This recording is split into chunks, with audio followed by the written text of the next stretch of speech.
Okay, hey there guys, so this is going to be another fairly short war video. I think it's more fights than the other one.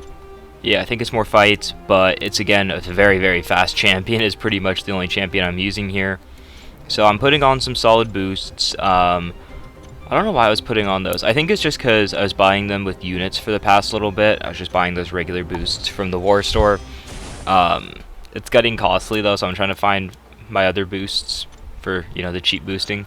So here I really need the power start one for this one. So with this void, you really just cannot get the poison on you, because when he does, he gets a near 300%. It's a 250% fury, and it will rinse you. And he's turtled up for a second. I'm panicking. I'm like, oh shoot, because and now I have that. Watch this tick, 1k per tick, and the poison brings it up to 2,500 a tick. I was worried. I was like, if this SP3 doesn't kill, I'm pretty much done.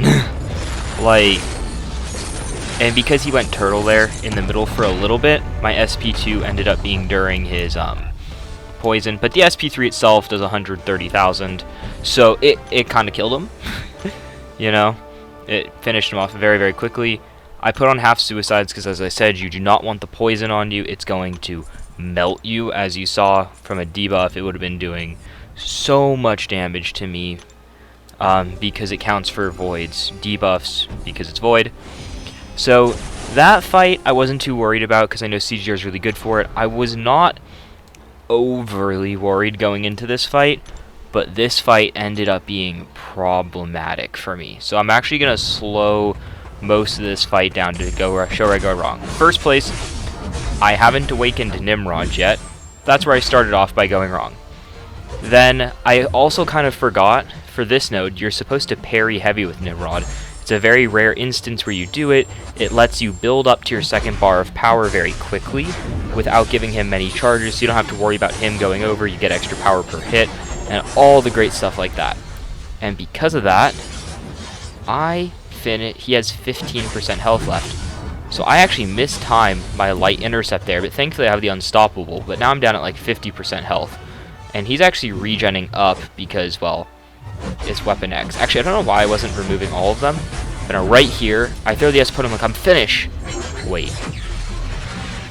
So now I have 4 plus recoil plus unblockable plus unstoppable. I'm like, oh lordy. Fortunately, I get the intercept and I finish him off with 17% health. Because I didn't go for the heavies, I didn't optimize my damage per hit, which ended up probably attributing to part of why he stayed alive.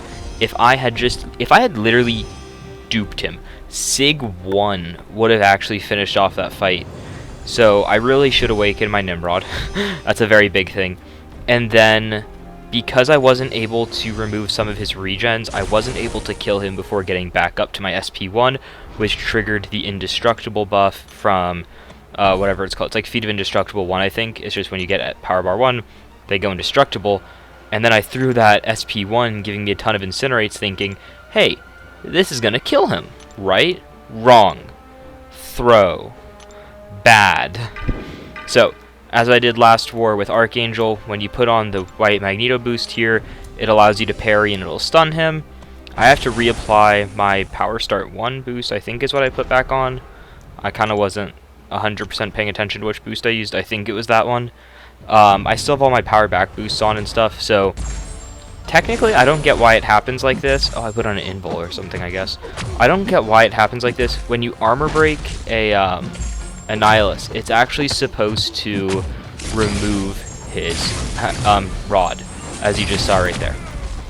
And because of actually a nice little interaction with him, you can't power control him while he has the rod, so he removes the power lock, and by removing the power lock, he applies the 6 armor breaks at the start of the SP2, supercharging my SP2.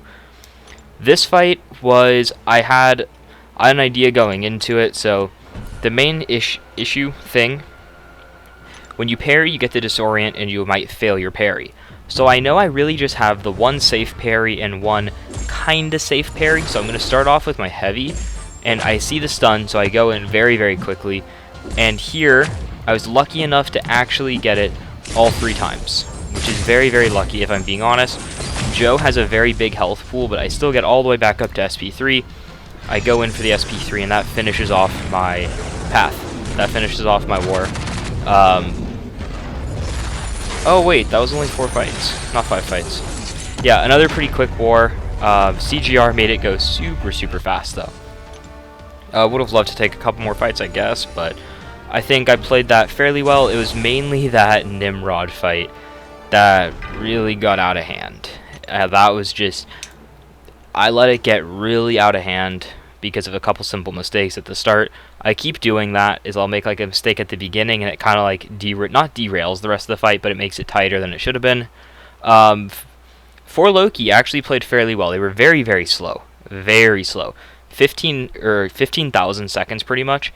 Not 15,000. 10,500 seconds is very slow for a Masters Alliance. Usually you want to be aiming for under 9,000, I would say. But so that's pretty slow. But 5 deaths I think is worth it. 5 deaths is enough to beat a lot of alliances again, right? Like, that's a very good score. 4 Loki's actually been doing very well this season, so great work to them. This is a very fun war. Yeah, great job to them. I hope you guys enjoyed this video. I'll be seeing you guys again soon. Bye.